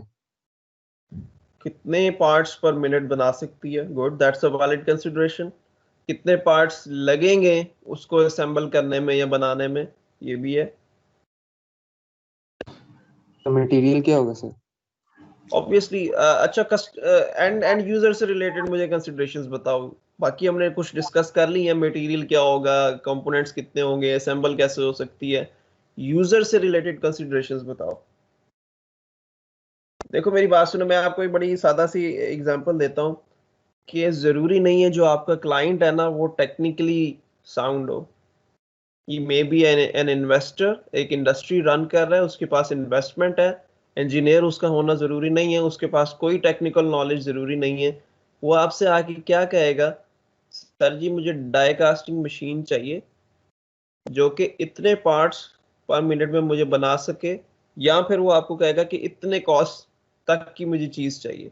ठीक है, अक्सर जो कंज्यूमर होता है या कस्टमर होता है उसको टेक्निकल डिटेल्स नहीं पता होती डिजाइन से related. he just knows about some details like details or the type of parts it can make or the overall cost of the machine। तो क्लाइंट की डिमांड को समझना और उसके मुताबिक चीज को डिजाइन करना, क्योंकि क्लाइंट की डिमांड्स बहुत वेग होती हैं, बहुत अक्सर नॉन टेक्निकल होती हैं और नॉन स्पेसिफाइड होती हैं। तो उसको सेम पेज पे लेके आना ये भी एक इंजीनियर का काम होता है, एक डिजाइनर का काम होता है। क्यों? क्योंकि आप वो हो ऐसे बंदे हो जिसको टेक्निकल चीजों का पता है कि बैक एंड पे किस तरह की मोटर यूज करनी है, किस तरह के फंक्शंस उसके अंदर इंपार्ट करना है, किस तरह के उसके अंदर मटेरियल्स को सेलेक्ट करना है। उसको तो शायद मटेरियल्स का भी ना पता हो, जरूरी नहीं है कि पता हो। तो as a designer it's your responsibility कि आप उसके साथ डिस्कस करो। तो बहुत सारी जॉब्स हमारे पास सेल्स की भी होती हैं। फॉर एग्जांपल जब आप कोई मशीनरी मेडिकल से रिलेटेड हो सकती है, किसी और चीज से रिलेटेड हो सकती है, उसके अंदर एज ए सेल्स इंजीनियर्स लोग जाते हैं। तो आपका काम होता है कि कस्टमर को बताना फीचर्स के बारे में ऐसे तरीके से कि वो समझ सके। अगर आप उसके सामने टेक्निकल डिटेल्स रखने लग जाओगे तो वो उसको समझ नहीं आएगी, क्योंकि वो एक नॉन टेक्निकल बंदा हो सकता है। तो चीज़ों को उस तरह से समझाना कि आप उसके अंदर से उसका टेक्निकल पहलू भी डिलीवर कर सको soundly without going into the detail, और आप कस्टमर की नीड्स को भी समझ सको। कस्टमर अक्सर वेग टर्म्स में बात कर लेता है, तो उसके साथ उसको डिस्कस करके जो एग्जैक्ट फीचर्स उसको रिक्वायर्ड है वो भी हमें कभी कभी गाइड करने पड़ सकते हैं। एनीवेज आगे चलते हैं। A powered system to open a large door on a passenger aircraft, इसका एंड कस्टमर कौन होगा या एंड यूजर कौन होगा? सर कोई aviation company, obviously like aviation company और समवन हु मैन्युफैक्चर्स एयरक्राफ्ट्स। कोई एयरक्राफ्ट मैन्युफैक्चरिंग कंपनी भी हो सकती है, कोई एविएशन कंपनी भी हो सकती है। तो इसको यूज कौन करेगा वैसे एट द एंड? पैसेंजर्स तो अमूमन इस्तेमाल नहीं करते, लेकिन जो होस्टेस होगी या पायलट करेगा, जो स्टीवर्ड होगा या पायलट होगा, व्हाटएवर जो क्रू होगा बेसिकली, उसने इसको ऑपरेट करना है और उसने इस्तेमाल करना है। तो बेसिकली यहाँ से हमें क्या पता लग रहा है, इसको जो ऑपरेट करेगा वो हर एरा गैरा बंदा नहीं होगा, कुछ स्पेसिफाइड लोग होंगे जो कि ट्रेंड होंगे इसको इस्तेमाल करने के लिए। तो उसके हिसाब से हमें इसके इवेंचुअली इसके प्रोडक्ट की डिज़ाइन भी जो वो करना पड़ेगा। अच्छा, कुछ अप्रोचेज हैं प्रोडक्ट डिज़ाइन से रिलेटेड, इसको जस्ट मैं गो थ्रू कर रहा हूँ। these are some well established methods of product design, जो कि बहुत से हैं, इसके अलावा भी और भी हैं काफ़ी सारे, लेकिन ये सिर्फ आप लोगों की नॉलेज में इजाफा करने के लिए मैं यहाँ पे पेश कर रहा हूँ कि प्रोडक्ट डिज़ाइन से रिलेटेड वेल एस्टेब्लिश कुछ मेथडोलॉजीज हैं जिसके तहत डिज़ाइन अगर किया जाए तो डिज़ाइन करना आसान भी होता है और जो डिज़ाइन बनता है वो अच्छा भी होता है। The first one is axiomatic design that implements a process where developers think about functionality first. Functionality को किस तरह से पूरा किया जाए, followed by the innovative creation of the physical embodiment of a product. तो आप पहले ये सोचते हो कि functionality क्या है, किस तरह से मैंने उसको complete करना है, and then you think about the rest of the details कि अच्छा वो हम उसके लिए क्या material इस्तेमाल कर सकते हैं, क्या casing होगी and so on. That goes with the requirement of the product. इसी तरह से क्वालिटी फंक्शन डिप्लॉयमेंट है, और इससे रिलेटेड जो रिसोर्सेज हैं जहाँ से आप इनके बारे में समझ सकते हो, सीख सकते हो, ये आपकी बुक में भी मेंशन है। चैप्टर नंबर 1 में से हम ये चीज़ें देख रहे हैं। तो एंड के अंदर चैप्टर नंबर 1 के उन्होंने रेफरेंसेस दिए हुए हैं, कुछ इंटरनेट साइट्स हैं, कुछ अदर रिसोर्सेज हैं जहाँ से आप इनके बारे में सीख सकते हो। एज अ डिज़ाइनर ज़रूरी नहीं है कि आपको ये सारी चीज़, सारे प्रोसेसेस, सारे चीज़ें आने चाहिए। इनमें से आप कोई एक भी अप्रोच समझ सको या सीख लो तो आपके लिए वो बहुत बेनिफिशियल हो सकती है। तो quality function deployment is a process that understands customer requirement और आप क्वालिटी को जो होता है वो मैक्सिमाइज करने की ट्राई करते हो, ठीक है। तो ये भी एक डिज़ाइन का तरीका है कि you put weight on quality instead of functionality, कि आप बहुत रिलायबल प्रोडक्ट बनाना चाह रहे हो। अच्छा, सिक्स सिग्मा एक टर्मिनोलॉजी मैन्युफैक्चरिंग इंडस्ट्री के अंदर इस्तेमाल की जाती है। सिक्स सिग्मा मैन्युफैक्चरिंग, तो डिज़ाइन फॉर सिक्स सिग्मा, इस तरह की चीज़ें, ये कुछ टर्म्स हैं जो कि आपको पता होनी चाहिए। ये मैं आपको बता रहा हूँ अभी से कि आप इंडस्ट्री में जब जाओगे बहुत सारी ऐसी चीज़ें होंगी जो हो सकता है आपके करिकुलम का हिस्सा ना हो, लेकिन you are expected to still know them. जिसके अंदर मैन्युफैक्चरिंग से रिलेटेड टर्मिनोलॉजीज़ हैं, जिसके अंदर आपकी क्वालिटी कंट्रोल से रिलेटेड टर्मिनोलॉजीज़ हैं, जिसके अंदर आपकी जो सी है वो प्रोडक्शन से रिलेटेड टर्मिनोलॉजीज़ हैं, जिसके अंदर आपकी जो सी है वो सेल्स से रिलेटेड टर्मिनोलॉजीज़ हैं। तो यू क्योंकि इंडस्ट्री में वो रेलेवेंट है, इंडस्ट्री में यूज़ हो रही हैं, हर इंडस्ट्री की फ़र्क हो सकती है डिमांड उसके लिहाज से, तो आपको एग्जैक्टली ये नहीं सिखाई जा सकती कि वो क्या होंगी, ठीक है। लेकिन इन जनरल आप उसको अपनी नॉलेज में इजाफा कर सकते हो इंटरनेट के थ्रू या लिटरेचर के थ्रू। तो आपको उनके बारे में पता होना चाहिए, एटलीस्ट डिटेल ना भी पता हो।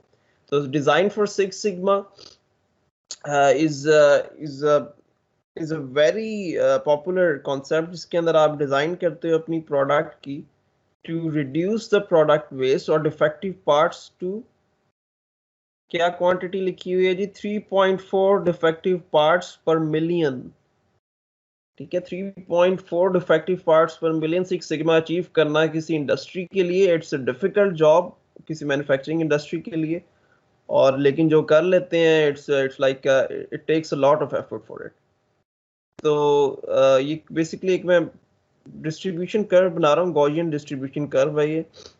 इसके अंदर वेरिएशन जो आ रही है वो हम देख लेते हैं कि 1 sigma would be may be somewhere here, ठीक है। इसके आगे जो लाइन होगी वो 2 sigma, 3 sigma, 4, 5 and 6। So these are the number of defective parts per million, allowable number of defective parts per million। कि आपका मैन्युफैक्चरिंग प्रोसेस इतना अच्छा, इतना रिफाइंड होना चाहिए कि उसमें से सिर्फ और सिर्फ 1 मिलियन आप पार्ट्स बनाओ तो उसमें से 3 पार्ट्स जो से हैं उसके डिफेक्टिव होने का चांस हो, ठीक है। तो आप ये खुद सोच सकते हो कि कितना एक्यूरेट, कितना जो है वो रिलायबल आपका मैन्युफैक्चरिंग प्रोसेस होना चाहिए। तो उस तरह के मैन्युफैक्चरिंग प्रोसेस को डिफाइन करना, उसके लिए डिज़ाइन प्रोडक्ट जो सा है उसको हम डिज़ाइन फॉर सिक्स सिग्मा कहते हैं। इसके बहुत सारे पैरामीटर्स होते हैं, परफॉर्मेंस मेजर्स होते हैं, जिसको मद्देनज़र रखते हुए प्रोडक्ट को डिज़ाइन किया जाता है। ये अमूमन कहाँ पे इस्तेमाल होता है? अमूमन उन इंडस्ट्री में इस्तेमाल होता है जहाँ पे बल्क के अंदर मैन्युफैक्चरिंग हो रही है। Millions of parts are made per year या पर मंथ। कंज्यूमर प्रोडक्ट्स भी हो सकती हैं, फास्ट मूविंग, जिस तरह से हमने कोक की या सॉफ्ट बेवरेजेस की बात की तो millions of bottles are produced per year, per month. तो इस तरह के प्लांट्स के अंदर इस तरह से डिज़ाइन किए जाते हैं so that the wastage is minimal.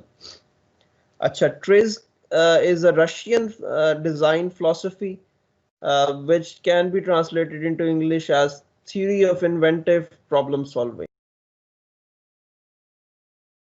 ये मिड 90s के अंदर रशिया के एक कुछ लोग थे, उन्होंने डिजाइन किया था। Basically they were handling the process of patenting, वो पेटेंट्स को हैंडल करते थे ये लोग। तो क्योंकि यू नो कि in the 19th century there was a boom in inventions, तो बहुत सारे लोगों ने बहुत सारी चीजें इन्वेंट की और लोगों ने उसके पेटेंट्स जो से थे वो फाइल किए। तो पेटेंट्स जब आप फाइल करते हो, you basically describe how innovative your invention is and how good you can implement it. तो वहां से उन्होंने बहुत सारे पेटेंट्स के अंदर से उन्होंने ये देखा जो उसमें से सबसे अच्छे पेटेंट्स थे, जो सबसे अच्छी इन्वेंशंस थी, वो किस तरह से की गई थी, और उन्होंने उससे रिलेटेड कुछ रूल्स बनाए बल्कि even some years back there was a workshop in our department delivered by a TRIZ level 2 expert. उन्होंने काफी अच्छा इसका इंट्रोडक्शन दिया था. तो ये प्रॉब्लम सॉल्विंग मेथड है. ट्रीज इस पे रिलाई करता है कि आप प्रॉब्लम को एलिमिनेट करो, ना कि उसको बैंड एड्स के थ्रू उसको जो है वो फिक्स करो. ठीक है, तो इसके अंदर कुछ प्रिंसिपल्स हैं जिसको मद्देनजर रखते हुए जब आप अपने डिजाइन को कंप्लीट करोगे, एंड इट्स वेरी इंटरेस्टिंग, इसको जरूर देखिएगा. आपको इंटरनेट पे से रिलेटेड काफी इंट्रोडक्टरी डाटा आपको मिल जाएगा. तो आपको पता लगेगा कि एक प्रोजेक्ट जो से आपका एक्सेलरेट किस तरह से होगा, किस तरह से आपका डिजाइन बेहतर हो सकता है. इसी तरह से एम्बॉडीमेंट डिजाइन है जिसके अंदर इट्स अ कम्प्रिहेंसिव प्रोसेस जिसके अंदर नीड आइडेंटिफिकेशन है, कॉन्सेप्ट सिलेक्शन है, डिसीजन मेकिंग है, डिजाइन की डिटेल्स है, modelling and so on. Everything goes together in this kind of a thing. फिर कुछ प्रोडक्ट्स डिज़ाइन किए जाते हैं फॉर असेंबली एंड मैन्युफैक्चरिंग. इस चीज़ को जहन में रखते हुए डिज़ाइन किए जाते हैं मेजरली कि इसको किस तरह से मैन्युफैक्चर किया जा सकेगा लो कॉस्ट और हाई क्वालिटी के तौर पे, और किस तरह से असेंबल किया जा सकेगा. ठीक है, तो बहुत सारे कंज्यूमर प्रोडक्ट्स वंस अगेन जो कि बल्क में तैयार होते हैं, ज़्यादा क्वांटिटी में तैयार होते हैं, उसको एक आइटरेशन उसके अंदर जब आप प्रोडक्ट को एस्टैब्लिश कर लेते हो कि प्रोडक्ट के अंदर ये फीचर्स होने चाहिए, ये मटेरियल्स होने चाहिए, उसके बाद दोबारा से हम एक डिज़ाइन आइटरेशन रन करते हैं जिसके अंदर हम देखते हैं product design for manufacture and assembly. इसको भी हम जो सा होगा वो एंड में रिव्यू करते हैं कि प्रोडक्ट रियलाइजेशन या प्रोडक्ट डिज़ाइन जब आप कर रहे होते हो तो क्या क्या स्टेप्स इन्वॉल्व हैं इन अ सीक्वेंस. तो सबसे पहले marketing functions to assess customer requirements. Customer आपसे जो रिक्वायरमेंट देता है उसके मार्केट से रिलेटेड क्या उसकी कितनी मार्केट है, कितने लोग उसको जो सा होगा वो, अगर कस्टमर ड्रिवन है तो उससे रिलेटेड देखेंगे. अगर आपने खुद से नया प्रोडक्ट लॉन्च करना है एज अ कंपनी या एज अ ग्रुप ऑफ, तो आप उसके लिहाज से देखोगे कि क्या उसकी मार्केट रिक्वायरमेंट्स है. फिर available technology that can be used in the product, उसको आप देखोगे क्या अवेलेबल है, क्या कंपटीशन है, और क्या ऐसी चीजें हैं जो आपने मस्टन खुद डिजाइन करनी है उस प्रोडक्ट के अंदर, क्या ऐसी चीजें जो ऑलरेडी अवेलेबल हैं. मटेरियल्स और कंपोनेंट्स की अवेलेबिलिटी देखोगे, क्या ऐसी चीजें हैं वंस अगेन जो आप मैन्युफैक्चर मटेरियल्स के अंदर जो आपको खरीदना पड़ेगा, क्या ऐसे कंपोनेंट्स हैं जो खरीदने पड़ेंगे, कहाँ से खरीदने पड़ेंगे, बल्क में कहाँ से आ सकते हैं.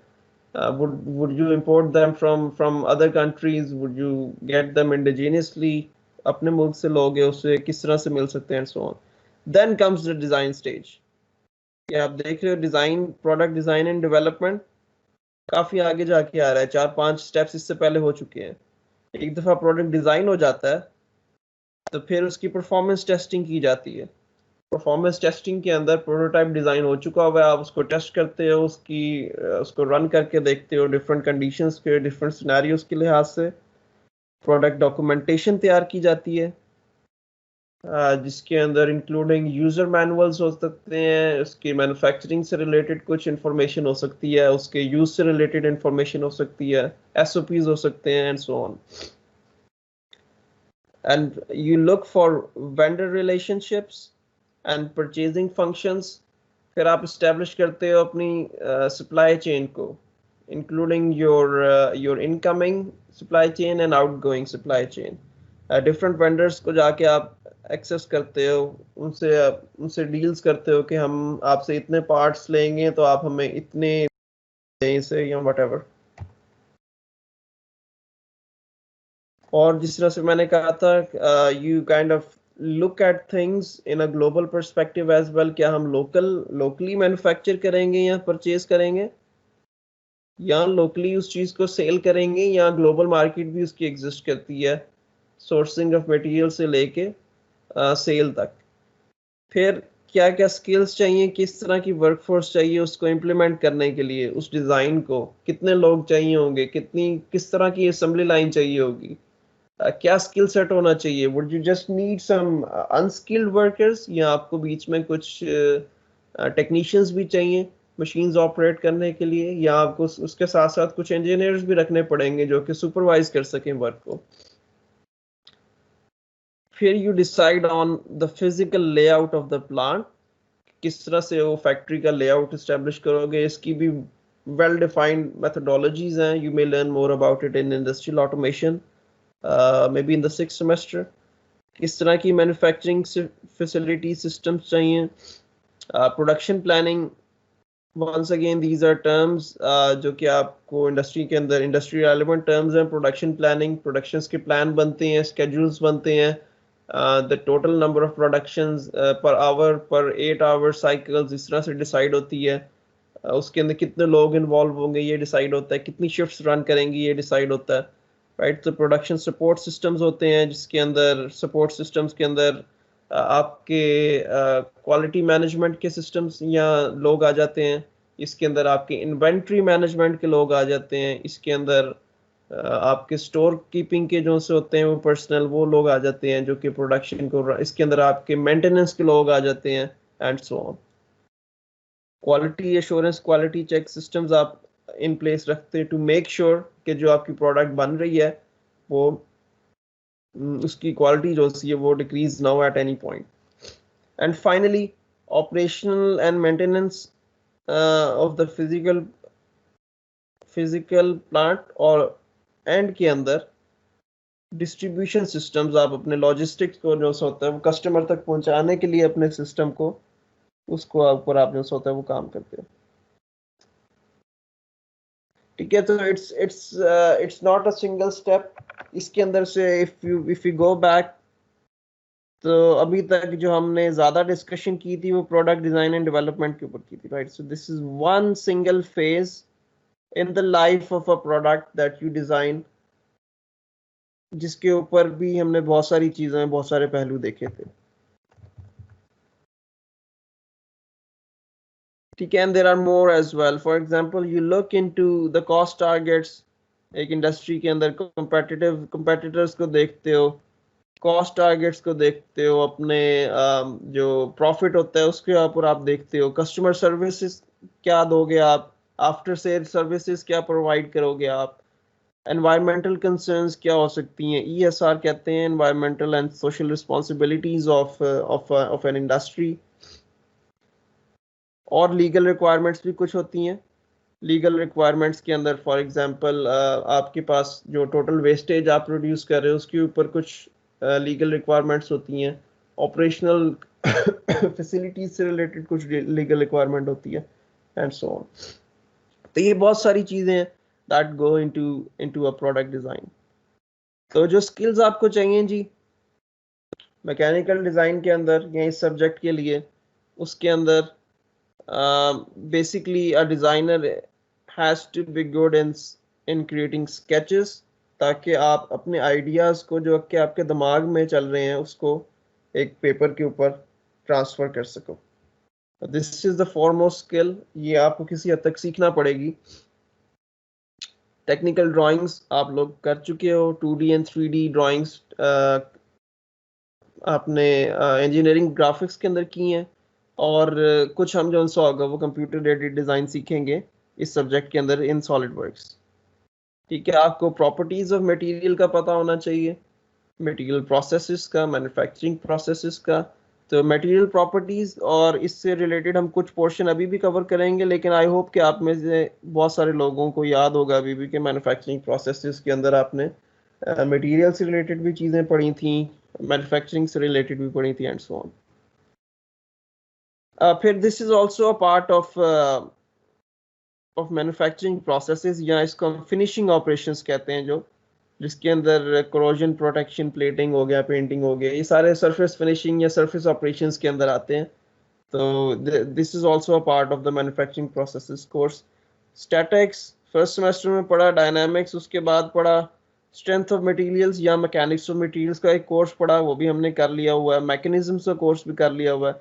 तो we have some prerequisite knowledge for the design, we will build up on some of the knowledge जिसके अंदर कंप्यूटर एडेड डिज़ाइन का आ गया या कुछ और चीज़ें आ गई। ये वो चीज़ें हैं जो कि हमें, ये वो स्किल्स हैं जो मैकेनिकल डिज़ाइन से रिलेटेड होंगी, और इनको हम यूटिलाइज करेंगे इस पूरे कोर्स के अंदर।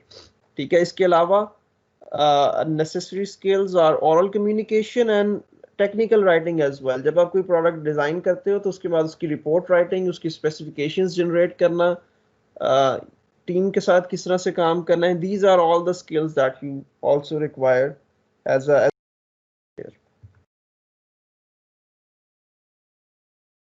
इसके अलावा फ्लूइड मैकेनिक्स से रिलेटेड इंडस्ट्रियल कंट्रोल तो मे भी आपने अभी ना पढ़ा हो, कंट्रोल सिस्टम्स तो अभी शायद नहीं किए हुए, तो चलो इसके ऊपर हम ज़्यादा फोकस नहीं करेंगे। लेकिन फ्लूइड मैकेनिक्स, हीट ट्रांसफर, किस तरह से हीट के इफेक्ट होते हैं मटेरियल्स के ऊपर, किस तरह से हीट डिसिपेट होती है एंड सो ऑन, इसके बारे में आइडिया आपको है पहले से ही।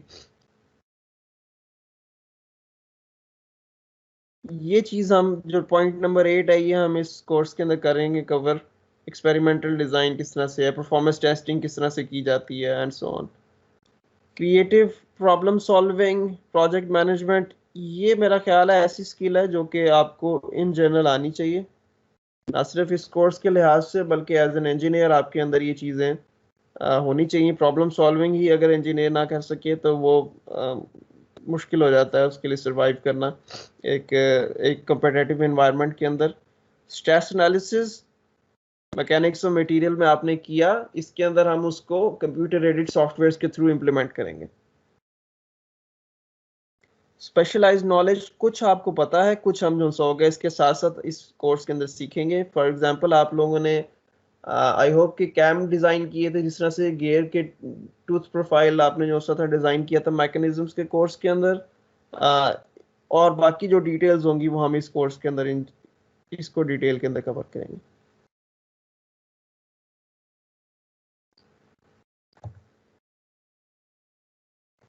ठीक हो गया। जो steps involve in product development ये हम कर चुके हैं, but I just go through the phases very quickly. This is the last topic for today. Phase 1 के अंदर you define specifications, जिसके अंदर you define customer requirements, functionality, design requirements, evaluation criteria and so on. ये 4-5 चीजें हैं जो कि आप सोच लेते हो पहले से ही। इसके बाद you move on to phase 2, जिसके अंदर आप मुख्तलिफ तरह की ऑल्टरनेटिव डिज़ाइन कॉन्सेप्ट्स जो से होते हो पैरेलल के अंदर सोचते हो और उसमें से हर एक को इवेल्युएट करते हो, इसमें से बेहतर कौन सा है। तो जिस तरह से आप यहाँ पे देख रहे हो कुछ arrows, they are returning back to some previous phases. जिस तरह फेज 3 में से फेज 2 में भी आ रहे हैं, फेज 2 में से फेज 1 में आ रहे हैं। So a design is an iterative process. Phase 1 के बाद आप फेज 2 में जाते हो, आपको अपने डिज़ाइन के अंदर या कॉन्सेप्ट के अंदर कुछ प्रॉब्लम अगर नजर आता है, आइडेंटिफाई होता है, you go back two phase 1, you change your concept, you change your design, you change your specifications and whatnot, and then you redo your phase 2. phase 2 के बाद हम कंपेयर करते हैं हर तरह के ऑल्टरनेटिव को जो हमने डिसाइड किए थे फेज 2 के अंदर, उसमें से हम बेस्ट चूज करते हैं, ऑप्टिमम उसके अंदर से चूज करते हैं और उसको हम प्रोटोटाइप की तरफ लेके जाते हैं, डिटेल की तरफ लेके जाते हैं, उसकी मैन्युफैक्चरिंग की तरफ लेके जाते हैं। Finally this is phase 4 and after testing of phase 4, testing के अंदर अगर हमें लगे कि अभी भी इसके अंदर कोई कमी बाकी है या कोई स्पेसिफिकेशन बीट नहीं कर रहा, then it's back to either phase 2 or phase 3 to list down the specifications again or to make new alternative of the same problem. उसके लिए नए alternative को decide किया जाए, तो it's back to the drawing board. So you kind of have to go through different phases alternatively to complete a design. ठीक हो गया, तो आज की लिए इतना ही है। There is a assignment for today. ये है कि आपने एक फ्लायर्स डिजाइन करने हैं, आपने एक क्लास डिजाइन करना है, that you have to specify yourself. आपने खुद से स्पेसिफाई करना है उसके बारे में, उसकी डिटेल्स के बारे में।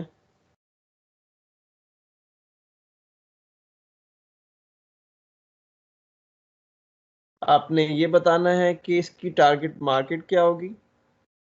इस सवाल का जवाब देना है आपने। मार्केट डिमांड क्या हो सकती है टारगेट मार्केट के अंदर। I can give you examples कि would it be a consumer market, आम घर में इस्तेमाल की चीज़ है, इंडस्ट्री में इस्तेमाल की चीज़ है, अगर है तो क्यों है, क्या इसकी एप्लीकेशन होगी जिसके लिए ये इस्तेमाल किया जा सकता है।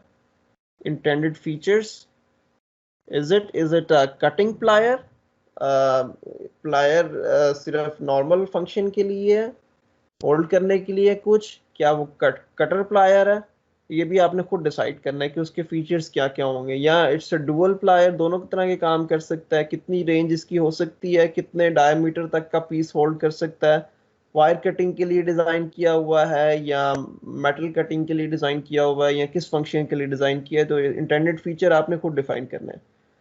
पार्ट लिस्ट, क्या क्या पार्ट्स इसके अंदर बनेंगे, 2 3 4 पार्ट्स इसके जो भी होंगे वो क्या क्या होंगे, किस मटेरियल के बने होंगे, मटेरियल भी आपने स्पेसिफाई करना है। फिर वो मटेरियल जब आप स्पेसिफाई कर दोगे तो किस मैन्युफैक्चरिंग प्रोसेस के थ्रू आप उन पार्ट्स को डिज़ाइन करोगे। ठीक है, ये तीनों चीज़ें 3 4 and 5 they go hand in hand. जो आपने पार्ट्स डिफाइन करने हैं उससे रिलेटेड मटेरियल होना चाहिए, उससे रिलेटेड मैन्युफैक्चरिंग प्रोसेस को डिफाइन करना है। और फाइनली उसकी इंटेंडेड कॉस्ट क्या है कि कितने तक का बनेगा, keeping in view your part list and material selection and manufacturing process. ठीक है, तो कॉस्ट सिर्फ मटेरियल की नहीं होती, कॉस्ट उसके अलावा मैन्युफैक्चरिंग की भी होती है, कॉस्ट उसके अलावा सेल्स की भी होती है, कॉस्ट उसके अलावा लॉजिस्टिक्स की भी होती है। तो सारी कॉस्ट ऐड करके आपके पास इन दी एंड क्या कॉस्ट उसकी बनेगी। And finally a detailed sketch. मैं नहीं कहता कोई कैड सॉफ्टवेयर इस्तेमाल करो, हाथ से बना लो,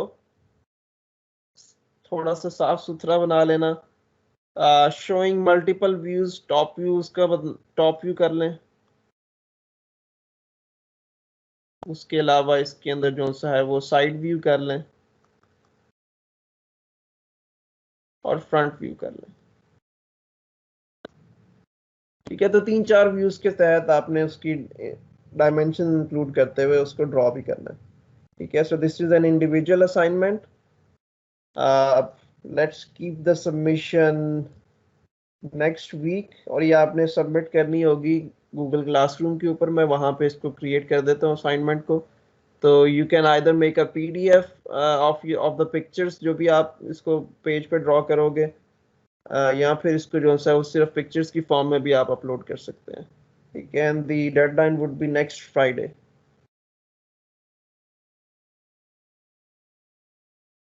ठीक हो गया जी, तो अब चलें जी फिर। इंजीनियरिंग स्टूडेंट्स बन के नहीं, टिपिकल इंजीनियरिंग स्टूडेंट्स बन के नहीं काम करना। You have to start today, start learning today, make this pie graph और ये जो सा ग्राफ है इसको पूरे को रेड करें ताकि you start working today on the goals that you want to cover in this semester, और उसको अच्छे तरीके से लेके चलें इस सेमेस्टर को। Hopefully because you are in the 5th semester, it starts to come together here। थोड़ा सा मुश्किल भी होते हैं, हेक्टिक होते हैं 5th और 6th सेमेस्टर दोनों, क्योंकि इसमें ऐसे कोर्सेज आ जाते हैं that take whatever you have learned in the first 2 years, उन सारों को कंबाइन करते हुए चीज़ों को आगे लेके चला जाता है। So sometimes it gets a little bit hectic, और सब्जेक्ट्स भी कम से कम 5 तो ज़रूर होते हैं, हर सब्जेक्ट के साथ कोई ना कोई लैब्स होती हैं, तो it comes with assignments and projects and what not। तो शुरू से लेके चलेंगे तो आपके लिए भी इंशाल्लाह आसान होगा, और इसको सीखना भी आपको मज़ा भी आएगा काम करने का। तो this was from chapter number 1 of the course book. Once again I have uploaded the book on to the Google classroom. दोनों रेफरेंस बुक भी और जो टेक्स्ट बुक है दोनों मैंने अपलोड कर दी हुई हैं, तो go have a download it and have a look at it. Chapter number 1 को स्टडी करें। we'll move on to chapter number 2 next week। तो कल भी हम जो बाकी थोड़ा सा पोर्शन रह गया चैप्टर 1 का वो हम कवर कर लेंगे। तो this is all for today। Thank you so much everyone for attending the lecture। कल जो सा होगा लैब है साथ में, so you are like all covered with me starting tomorrow. तो हम इस तरह से करेंगे कि आप लोग kindly make sure you have you're using like whatever version you like. I would recommend using either SolidWorks 2016 or SolidWorks 2019. ठीक है, या 2016 वर्जन इंस्टॉल कर लें या 2019 कर लें, बट ये सोचिएगा ज़रूर कि 2019 की जो फाइल्स हैं वो 2016 में ओपन नहीं होंगी। तो if you have it available तो वो इंस्टॉल कर लें अपने लैपटॉप्स में या होम कंप्यूटर्स के अंदर। अगर अवेलेबल नहीं है तो वो आप उसका student version I think download कर सकते हैं। वो आप देखिएगा कि किस तरह से अवेलेबल आप लोग कर सकते हो। अगर वो भी नहीं हो सकता तो maybe some of you can come to the university, get the setup from me और फ्रॉम द लैब। आप वो भी कर सकते हो और वो आपस में फिर डिस्ट्रीब्यूट कर लो थ्रू USB और व्हाटएवर। तो किसी भी तरह से आप उसको लेके चलना चाहो आप कर सकते हो, but kindly install the software so that the next time we begin the lab तो उसको हम कर सके। Personally I'm using Tanzeel ji personally I'm using 2019 version, तो आप 2018 यूज़ करना चाह रहे हो, it's perfectly fine। तो लेकिन हो सकता है कि there is a compatibility issue between files from a newer version with the with an older version। तो मैं कोशिश करूंगा जहाँ कहीं पे ऐसी फाइल्स हों जो कि मैंने आप लोगों को देनी है वो मैं 2016 वर्जन के ऊपर ही डिज़ाइन करके दूं, ताकि सारे जो अगले आने वाले वर्जन